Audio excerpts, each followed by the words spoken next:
پتھر کی جو فطرت ہوتی ہے وہ سخت ہوتی ہے، لیکن اللہ کے رسول کے لیے وہ سخت پتھر بھی روئی کی طرح نرم ہو گیا۔ دیکھیے ذرا۔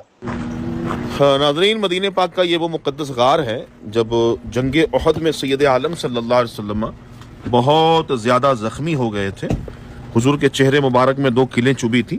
ابو عبیدہ بن جراح رضی اللہ تعالیٰ عنہ ان کیلوں کو کھینچا تو آپ کے دونوں دانت ٹوٹ بھی گئے تھے۔ تو وہ زخم تھا، حضور کا دندان مبارک کا ذرہ شہید ہوا تھا اور حضور کے پیر میں بھی چوٹ آیا تھا۔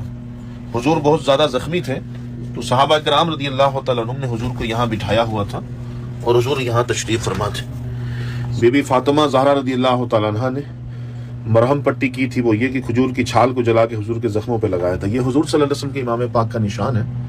یہ پتھر نرم ہو گیا تھا، یہ پیٹھ مبارک کا نشان ہے۔ اللہ ہم سب کو اس جگہ کی زیارت نصیب فرمائے۔ پتھر کی جو فطرت ہوتی ہے وہ سخت ہوتی ہے، لیکن اللہ کے رسول کے لیے وہ